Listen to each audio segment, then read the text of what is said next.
Public speaking, speaking in front of hundreds and thousands of people, almost every week, or let's say every month. How anxious does that feel? But is that always the case? Is it always nerve-wracking? So let's welcome our today's special guest, who is the CEO of EBI, a tutor, a self-development author, and most importantly, not to forget, one of Tanzania's greatest public speaker of our youth, none other than Ejaz Bhalloo, to speak the unspeakable with us. Hello, Ejaz. Hello, thank you for the very warm introduction. Thank you so much. So how have you been? How's everything been? Thanks for coming to my show, first of all. Thank you for having me. Everything's been all right. Hope all is well on your end. Alhamdulillah, everything's great on my end as well. Please tell us something more about yourself. Would you like to add anything about yourself? I think you did a great job with the introduction, so yeah. I won't say anything more.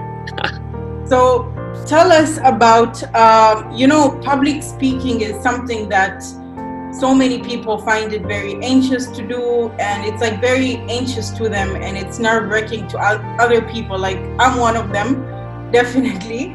Yeah. So please tell us more about what inspired you to be a public speaker.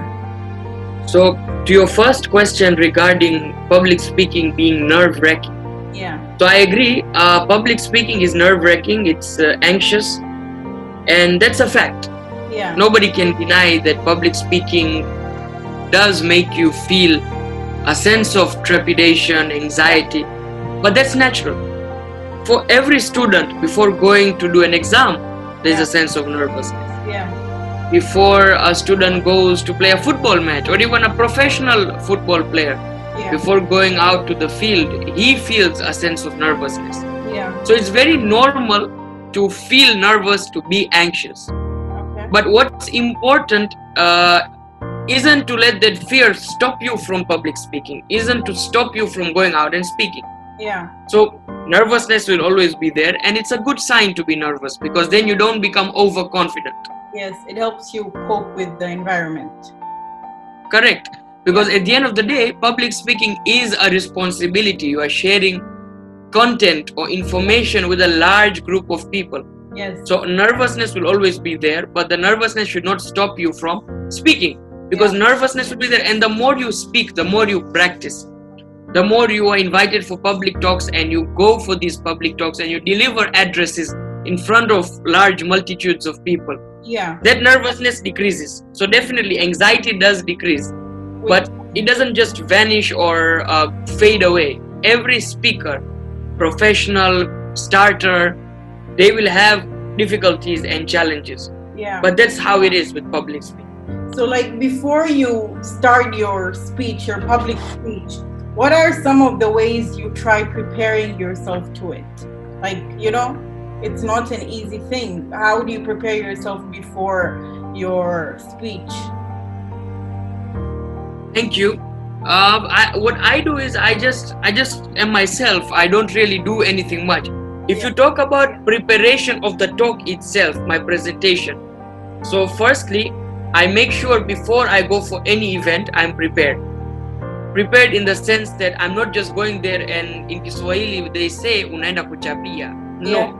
Yeah. You must be prepared with your content. You must know what you're going to speak. Yeah. So I always make sure that I am prepared. My speeches, I use books.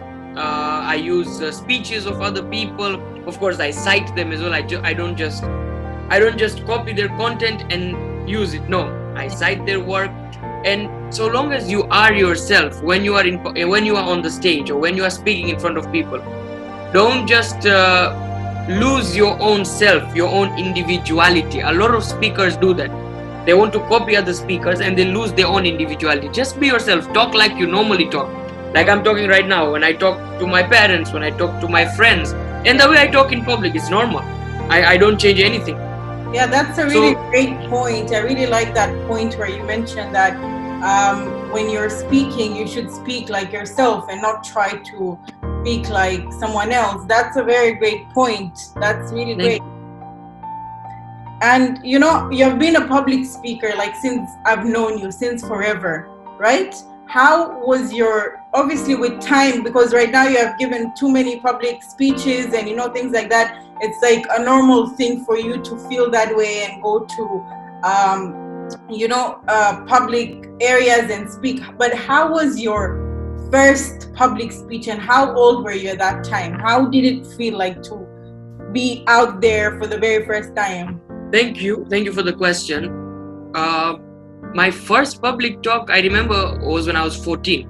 Yeah. Now, if we don't count my school talks, like for example, I talk in school, yeah, or I talk in the madrasa. Yeah. But aside from that, my first talk was when I was 14. Yeah. And I was very nervous and I was very scared.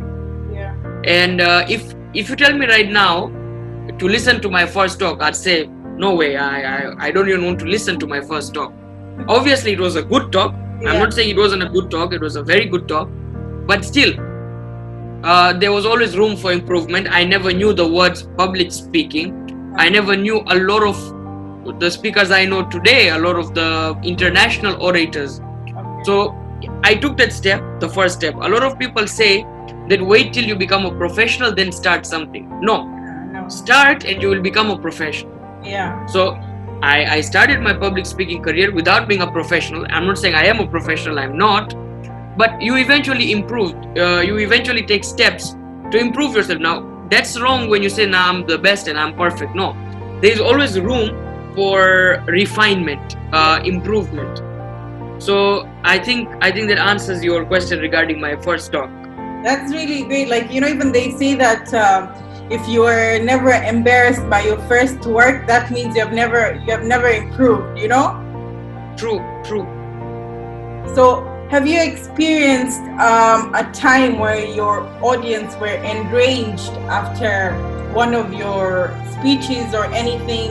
And how did that feel? Like maybe you gave a certain speech and you got you know, all this hate and enragement from the audience. Did you ever experience something like that?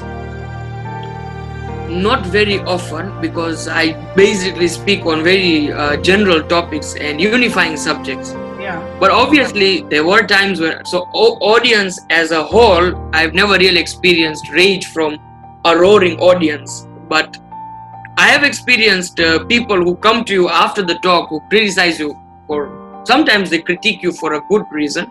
Yeah. They correct you and they give you feedback, which is fairly good and fine. Some just do it because they don't like you. So yes, sometimes I do get angry, sometimes I do get enraged myself, and I'm a person who always responds.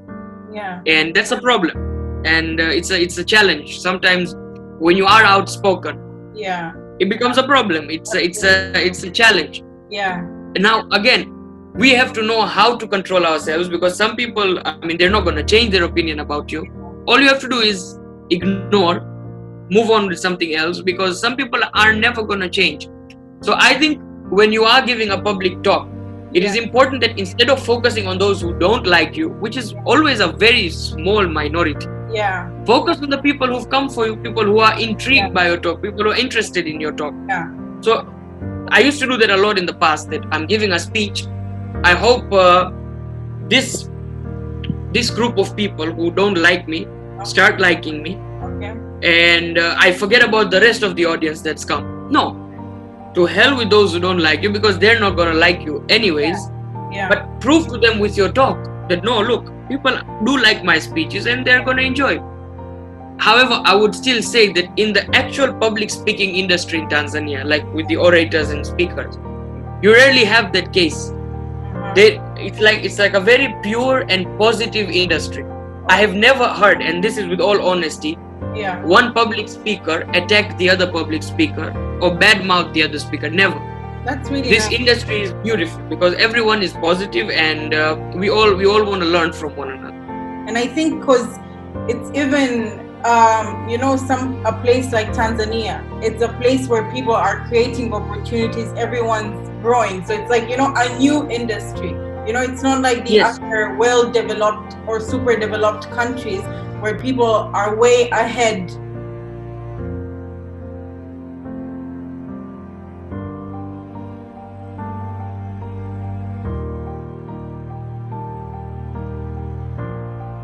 do you think that's even like another reason that could not have contributed to negative comments for one public speaker to the other?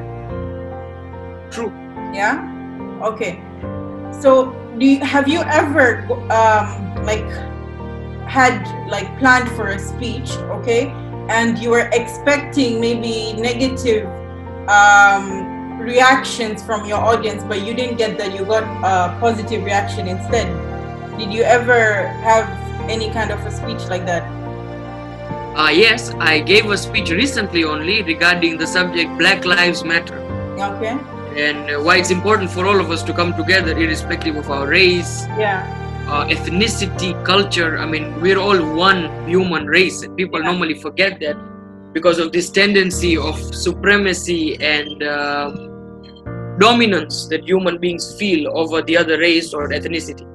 So I thought a lot of people would criticize my talk, and I was ready for it, but thankfully the talk went very well. And people were actually happy with the speech. So sometimes it does tend to happen. So why were you expecting like a negative reaction from your audience about it? Because I thought people still have this racist notion that, you know, we're better than the other race, and it's human nature that people have been taught since childhood this kind of hate and prejudice against a particular group of people. But apparently people were happy, and they said, no, you're right. And we did make a few jokes about this at the end, but there was no real fury and rage. You know, as a public speaker, you've always, because I've known you for like quite a while, since back in school, and as a public speaker, you've always tried bringing up stereotypical topics and, you know, topics that are rarely discussed, okay, for the sake of breaking stereotypes and for it to be normalized in your community, in our community, right? How was your journey like in this process? Like how did it go for you? So talking about taboo subjects has always been a challenge. So this is what I've always done. We talk about subjects that actually matter. There are certain times where speakers do talk about subjects that don't really have an impact. It doesn't make a difference to our lives. So we choose subjects, and I would say myself, I try talking about subjects or organizing events that help people. So like, for example, there was a lack of discussion on mental health. People were scared to talk about mental health. So what I did was I did a program on mental health, and I called experts to speak. We did an event on child abuse. Very rarely in Tanzania will you have an event on child abuse. Which shouldn't be the case, because we should have plenty of programs raising awareness of such a pertinent and significant issue. So it is difficult sometimes when you talk about such issues, but I think people in today's generation and the previous generation are more willing to learn. Now you'll always find people who like remaining backward. There's some people who enjoy being in their bubble, in their own shelf. So you can't help it. But I would still say in our generation, and I'd also say the elders are also improving. People want to learn, they want to understand. So breaking the stigma, if it were in the 90s or in the mid 2000s, 2005, 2006 would be a challenge. But in today's time, it is very challenging, but still it is possible because you have the support of individuals. Okay. To get on to my next question, you know, something like public speaking is not easy, as we mentioned before. It causes anxiety, it's nerve-wracking for other people and things like that.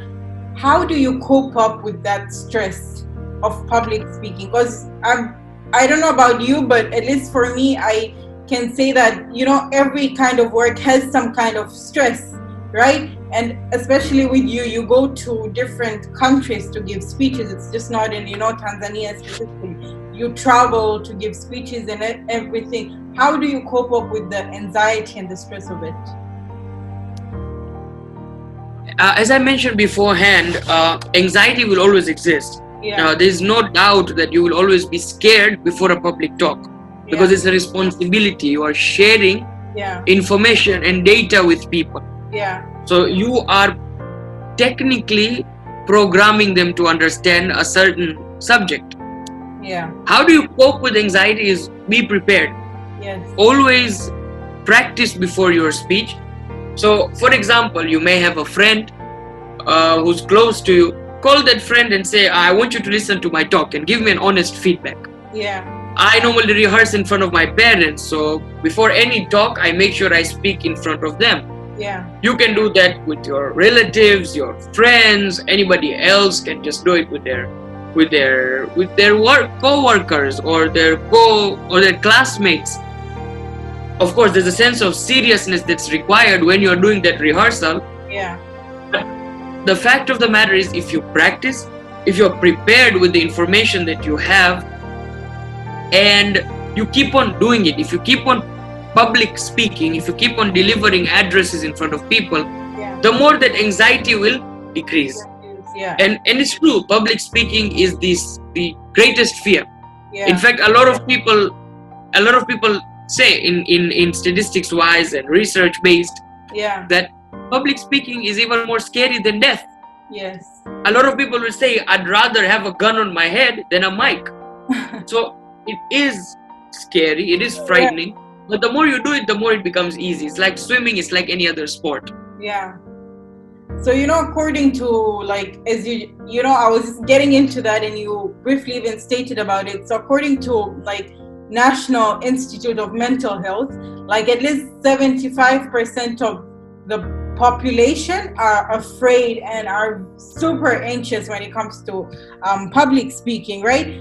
And most of the time it's because they're afraid to being judged by other people, right? How were you able to keep yourself, to make yourself not think about what other people are going to think about you and other people's judgments? Because before, like, you give any speech or any content, when you bring it out there, it's like, I feel it's natural to think that, okay, I'm definitely gonna get some kind of judgments and stuff. So how do you deal with that? How do you deal with the pre-giving speech and post-giving speech? Okay, pre-giving speech. Now, again, as I said, in Tanzania, in the public speaking industry itself, we are a very positive group of people, and may God keep us that way. Generally, when I talk to other audiences, first of all, there's the case of age.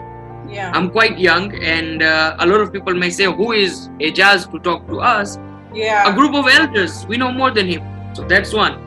The other thing is in regards to views. Yeah. Sometimes people may have a different view from you. The only thing I'd say is, first of all, your speech should not be condescending. You should not criticize anybody or any person. Yeah. It should be something that unites people, something that brings others together. And I'm not saying don't address certain issues harshly. Yeah. No, definitely. But talk about things that unite people. Yeah. And judgments will always be there. But again, as the fact is, if you're going to do a good job, you'll have people who criticize you and you'll have people who praise you.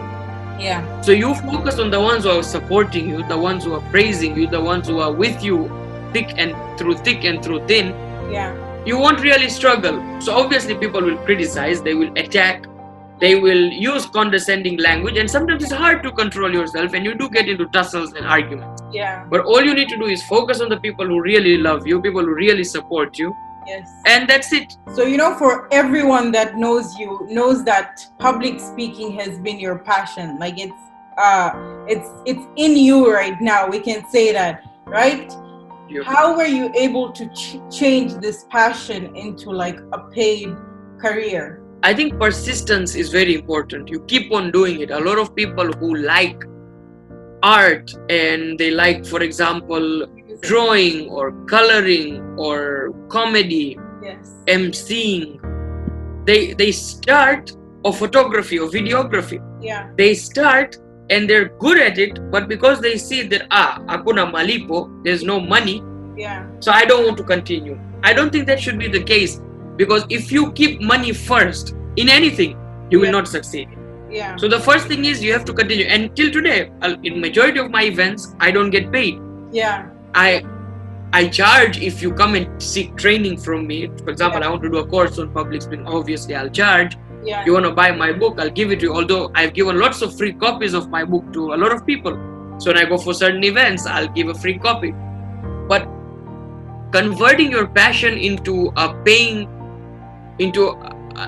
into an income, basically, you earn income through your own passion. is if you are persistent, if you continue doing what you do, continue with your work, and eventually paid. You know, a lot of people know Masood Kipanya. Okay. Right? The artist. Okay. The cartoonist. The guy who draws political cartoons. Okay. So a lot of people don't know that it took him 25 years before he started getting paid. He kept on drawing for 25 years. He refined himself, kept on developing himself, improved himself, drew for newspapers and magazines. Yeah. Today, if he just draws one cartoon, he can even sleep at home for the rest of his life from the income he gets from just that one cartoon. Wow. Okay. So it's persistence and improvement and hard work.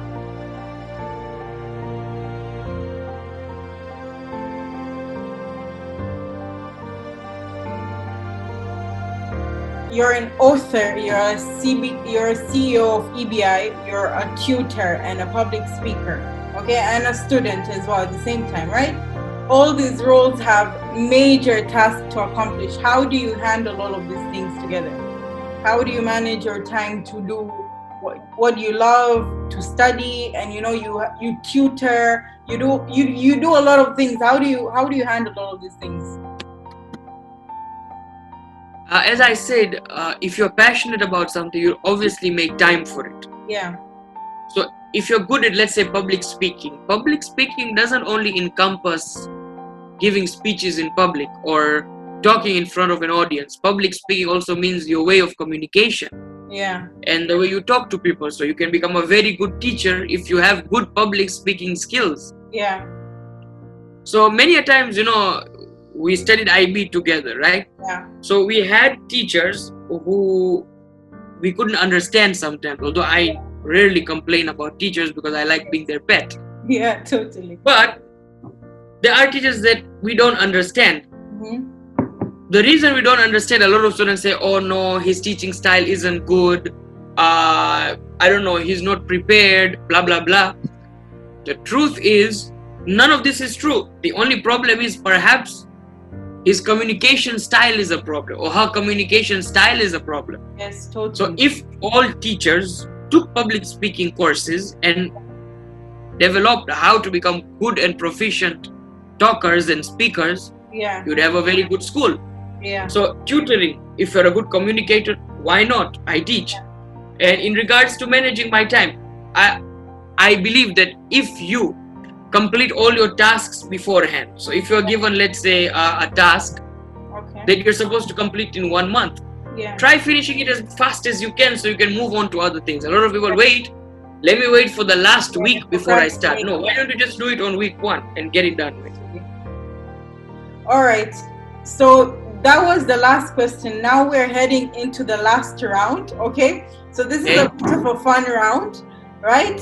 So I'm gonna time you, okay? I call this speeded up round, but since you're just my second guest on this show, so we're gonna know by the end of this show who broke the record, right? So I'm gonna time you and I'm gonna ask you this question where you'll have to answer really quick, right? Okay. All right. So your time starts now. Ejaz Bhalloo's biggest inspiration? My parents. Ejaz's biggest fear? Judgment. Okay. A word or phrase that describes the following. Ejaz Bhalloo. Confident, maybe. Your vision? To enhance public speaking in Tanzania. And your goal? My goal would be to make a difference in the lives of everyone, especially in my country. Okay. One thing Ejaz would change about Tanzania? I would say I'd have more women in leadership positions, although we do see that improvement. More female CEOs and basically women everywhere in regards to business, art, science, and politics. Would you replace your position with if you were Tanzania's president, would you give up your position to a female, to a woman? Why not? If the candidate is good and competent, I would. Yeah, a change that Ejaz is looking forward to change in his community. I would say more service in regards to our society, like complete society. Yeah. I'd say we should help one another more and be more persistent in altruism and philanthropy. So thank you so much. Your record has been 1 minute and 42 seconds. Okay. So thank you so much for speaking the unspeakable with me and sharing your story and your experiences with us. I'm sure it's going to inspire a lot of people out there and whoever is watching this. Thank you so much for coming into my show and sparing some time to be part of it. I truly appreciate it. Thank you, Tasneem. Thank you so much for having me, and keep up the great work. Thank you so much.